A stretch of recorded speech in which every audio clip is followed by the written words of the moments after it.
Rosemary Fletcher never thought her day could get worse, but it did the moment 6 rough men in worn leather coats pushed into her small herb shop in Copper Creek. She had just learned that her trading partner had taken all their savings and run into the mountains, leaving her with $300 of debt to dangerous men. Her hands shook as she sorted dried leaves on the counter. The tallest man stepped forward. His voice was deep and cold. "Miss Fletcher, Mr. Hawthorne wants to speak with you." Every person in Copper Creek knew that name. Caleb Hawthorne, the most feared mountain trapper in the region.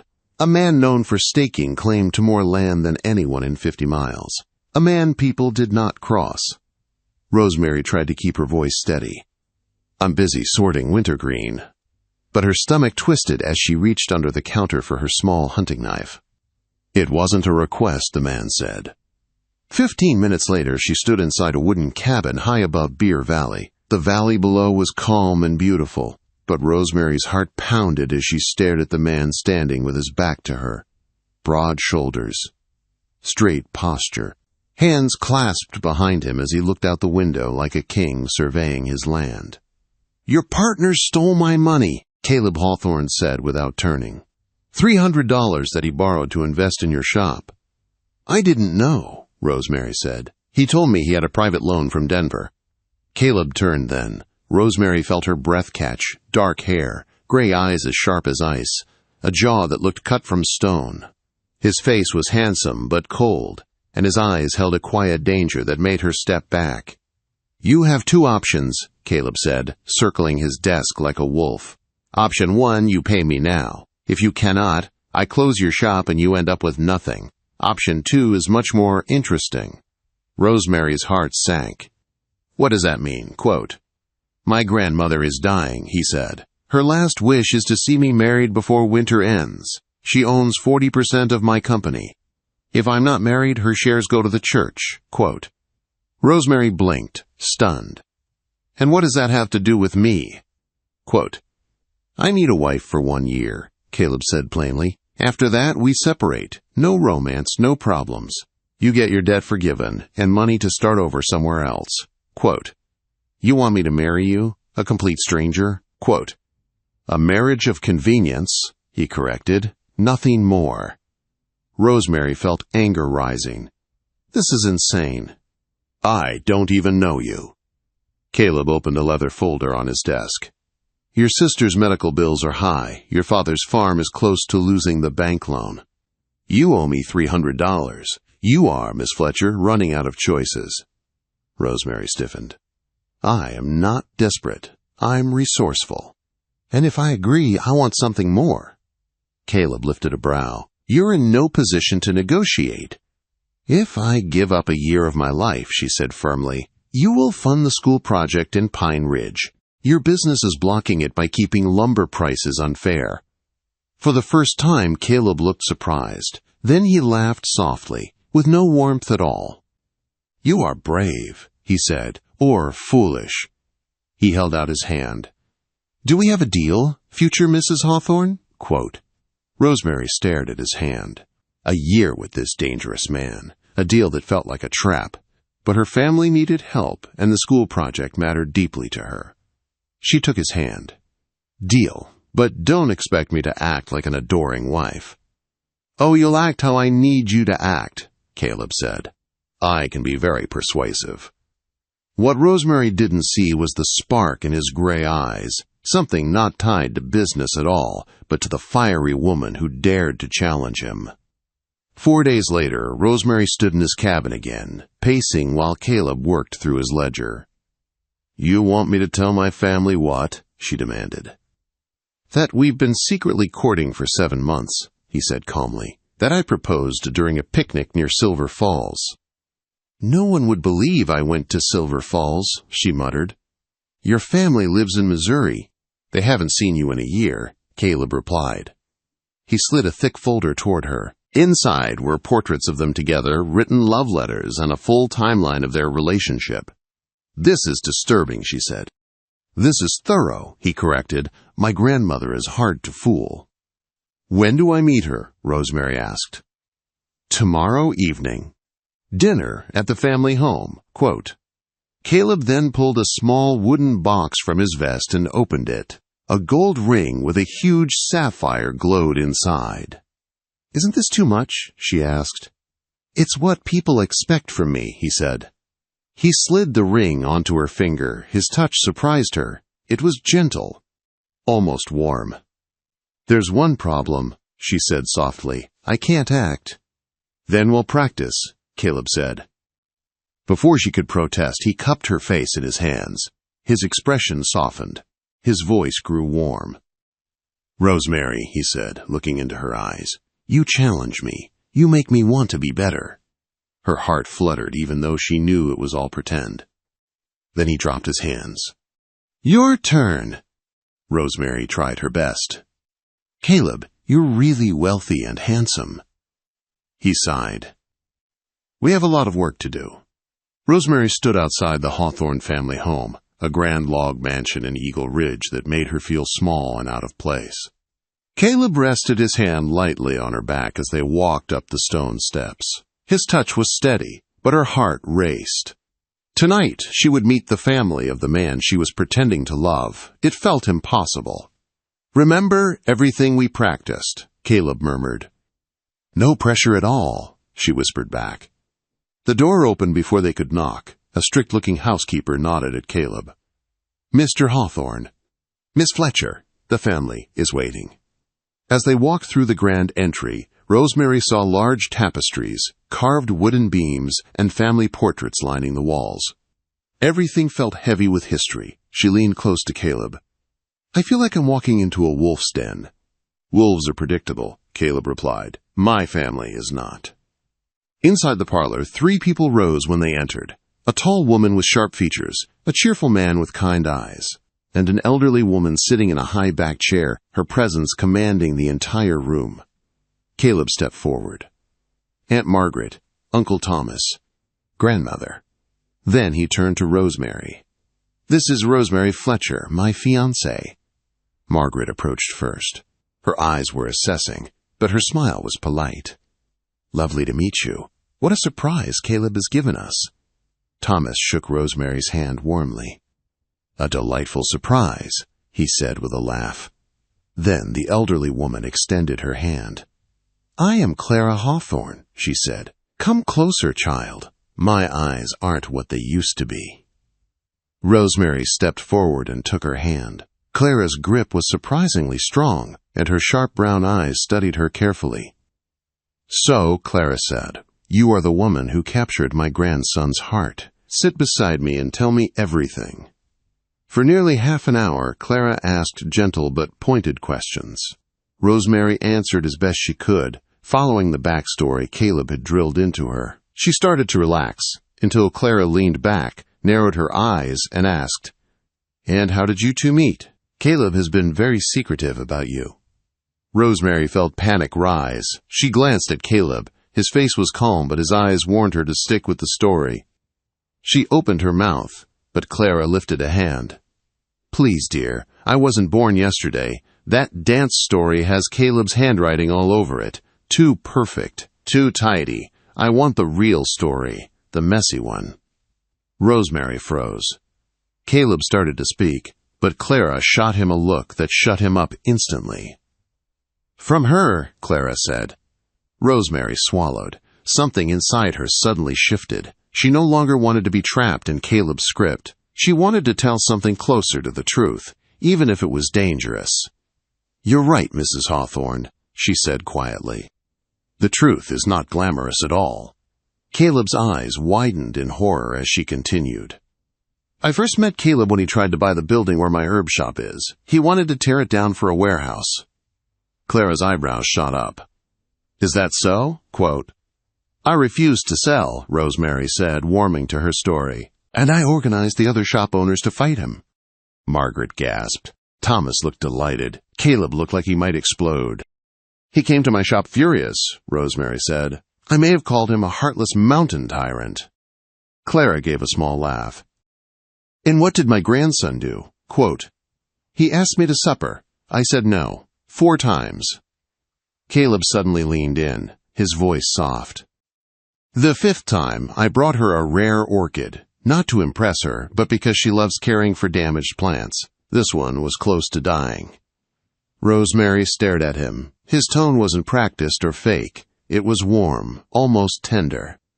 "That's when I knew she was different," Caleb said, meeting Rosemary's eyes. "She sees strength in things others overlook." The room went quiet. Something unspoken passed between them. Clara smiled. "Now that sounds like the truth." Later, Clara asked them to join her in the garden before supper. When the three of them stepped outside, wild roses framed the path. Rosemary loved the smell of the herb beds. Caleb pulled Rosemary aside behind a tall hedge. "What were you thinking?" he whispered. "You went completely off script." "I told a story that felt real," she said. "Your grandmother is too smart for rehearsed lies. The best lies have truth in them, Caleb." Caleb shook his head, but his eyes held something new, something softer. "You did well," he admitted. Before she could answer, Clara called them inside for supper. As they walked back, Caleb touched Rosemary's arm. "There's something you should know about my grandmother." "What is it?" Quote, "She has consumption. The doctors say she has 8 months at most. This wedding might be the last joy she gets." His voice shook, just a little. For the first time, Rosemary saw the man behind the stone face, a grandson scared of losing the woman who raised him. "We'll make it special," Rosemary said softly. Caleb looked at her like he wasn't expecting kindness, but needed it more than anything. They didn't see Clara watching from the porch, a knowing smile on her face. She saw the way their hands brushed as they walked. She saw how close they stood, and she saw the truth growing between them long before either of them did. Rosemary woke the next morning to loud knocking on her cabin door. She rushed to pull on her robe, thinking something terrible had happened. When she opened the door, Dorothy Barnes, the fast-talking seamstress of Colorado Territory, stood there waving her arms in distress. "We have a catastrophe," Dorothy cried. "The church roof collapsed in last night's storm." "What?" Rosemary gasped. "Is everyone safe?" "Yes, but the damage is terrible. We need a new wedding location immediately." "Mr. Hawthorne said you would know what to do." Rosemary almost choked. "Since when does Caleb think I have excellent judgment?" "1 hour, Dorothy said, already walking away. "Meet me at the general store. Bring your sketches." Later that morning, Dorothy sat at a table tapping her nails. "What about Caleb's mountain property near Aspen Grove?" she asked. "Caleb owns property there?" Rosemary asked, surprised. "Of course," Dorothy said. "He owns half the mountains." Rosemary blushed. "We don't talk about his land holdings." "What do you talk about then?" Dorothy asked. Rosemary panicked. "Plants." Dorothy stared at her, clearly unconvinced. Still, they sent a message to Caleb. His reply came fast. "I haven't been there in years. It was my parents' anniversary retreat. It may be suitable." When they arrived at the Aspen Grove cabin 3 hours later, Rosemary fell silent. The place had been beautiful once, but was now worn and overgrown. Still, the land around it, the meadow, the creek, the shimmering aspens, looked like something out of a dream. "It needs work," Rosemary said. "It's perfect," said a familiar voice. Clara Hawthorne's wagon rolled up the path. She slowly stepped down, leaning on her walking stick. "My son built this cabin for his bride," Clara said. "He believed every great love story deserves its own paradise." Rosemary felt guilt twist in her chest. Their wedding was based on lies, yet Clara believed in it with her whole heart. Before she could speak, another rider arrived, Caleb, wearing work clothes instead of his usual perfect vest. He looked surprised to see his grandmother. "Clearly," Clara said, "or you would have worn one of those suits you hide behind." Caleb actually laughed. A real laugh. It changed his whole face, softened it. He turned to Rosemary. "What do you think?" Quote, "It's beautiful," she said honestly, "but we need a miracle to fix it in time." "Then we'd better start," Caleb said. He looked at the cabin with new eyes. "My father would have liked you." Their eyes met, and something warm flickered between them. Clara watched from behind, smiling to herself. Over the next week, the cabin changed fast. Workers cleared the grounds. Rosemary designed the gardens, guiding planters and sketching out paths. She worked from sunrise to sunset, dirt on her hands and sweat on her brow. Caleb visited often.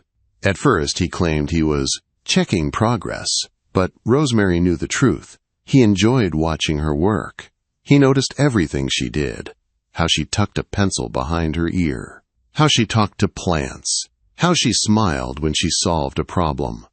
One evening, Rosemary sat beside the creek sketching altar ideas. Caleb joined her quietly. "You've done wonders here," he said. "My father would be proud." "Thank you," she said softly. He hesitated. "I noticed you haven't cashed the money I sent you for the school project." "I wanted to make sure you'd follow through," she admitted. "You don't have a good record of keeping promises to people like me." A shadow crossed his face. "My father was a trapper before he met my mother," he said. "I built Hawthorne Trading bigger and bigger, but I lost the reason he started it." "Which was?" Rosemary asked. "For family," he said quietly. "For love." Rosemary touched his hand. Caleb didn't pull away. Up at the cabin, Clara watched them from the porch, her eyes sharp and satisfied. Something real was growing there. 2 weeks later, the meadow was filled with guests for the rehearsal dinner. Rosemary stood on the upper gallery in a simple copper dress. She touched the silver earrings Margaret had given her earlier that day. The compliment had surprised her, and so had Margaret's words. "My nephew smiles more now," Margaret had said. "He looks at you the way his father looked at his mother." Rosemary's heart had fluttered at that. When she finally walked down the stairs, Caleb broke away from his group to meet her. "You're late," he murmured, but there was no frustration in his voice. "Your aunt gave me these earrings," she said. "They sue you," he said softly, offering his arm. During the toasts, everything went smoothly until a tall woman in burgundy stood. Caleb stiffened. "Catherine," he muttered. Catherine's smile was sharp. "I'm amazed Caleb could commit to anyone," she said loudly. "What makes this herb woman so special?" The room fell silent. Before Caleb could respond, Rosemary stood. Her voice was steady. "Nothing makes me special," she said, "except that I stood up to him when no one else dared." She met Caleb's eyes. "And I saw the man behind the walls he built." The guests erupted into applause. Catherine sat down, defeated. Caleb looked at Rosemary as if seeing her for the first time. Later that night, the two of them stood alone in the garden. Lantern light glowed around them. "Did you mean what you said?" Caleb asked softly. Before she could answer, Dorothy burst in, yelling about a crisis with the seating chart. The moment broke. Caleb stepped back, but as they walked toward the cabin, he said quietly, "You never answered my question. Did you mean it?" Quote, Rosemary took a breath. "Yes," she whispered, "every word." Clara watched from her window and smiled. It was time. The next morning, everything changed again. Clara gave Rosemary her daughter's wedding dress. It fit perfectly. When Rosemary saw herself in the mirror, Clara said, "You look like a bride in love." Rosemary didn't know what to say. Her heart was already confused. Caleb knocked at the door, saying he needed to talk urgently. Clara gave them 6 minutes. With Rosemary behind a screen, Caleb told her the news. "My grandmother transferred her shares to me today," he said. "The wedding isn't required anymore." Rosemary froze. "Oh, I see. So we don't need to go through with it," he said. Her heart cracked, even though she had no right to feel hurt. "I guess the deal is complete," she said. "You got what you wanted." Caleb stepped closer. "What if that's not all I want?" Rosemary turned toward him. "And what if I told you this was never just business anymore?" He took her hands gently. "What if I told you I've fallen for you?" Before she could answer, Dorothy knocked again. They had to go. As Caleb reached the door, Rosemary whispered, "For what it's worth, I'm not a good actor either." Caleb smiled for real. "Then I'll see you at the altar, Mrs. Hawthorne." Hours later, Walking down the aisle with Thomas at her side, Rosemary knew the truth in her heart. She wanted a life with Caleb. During the ceremony, Caleb set aside their scripted vows and spoke from the heart. His words were raw, honest, and full of emotion. Rosemary cried and confessed her own truth. When they kissed, it felt like a beginning. But their story wasn't over. Their honeymoon led them to Wyoming, where Rosemary discovered Caleb's childhood memories and the man he used to be. On quiet ranch land, Caleb showed her a property he had bought years ago. "I want to build a real life with you," he said. "A home that's ours." But before they could dream further, a rider arrived with urgent news. A Hawthorne construction site had collapsed. Caleb and Rosemary rushed back to Colorado. Workers were injured. The community was angry. Caleb discovered his manager had cut corners for years. Caleb was ready to resign, but Rosemary stood firm. "Fix it," she said. "Fight for the future you want." Together they faced the community meeting. Caleb promised change. Rosemary stood by his side as he rebuilt trust. Months passed. Their work healed the company and their marriage grew strong. Rosemary Commons opened as the first project under their new vision. Clara watched them with pride. "I knew this forced marriage would become something real," she whispered. And she had been right. Rosemary Fletcher had once been pushed into marrying the most dangerous mountain man in Colorado, but that man became her partner, her friend, and the love of her life. Together they built something new, something lasting, something true.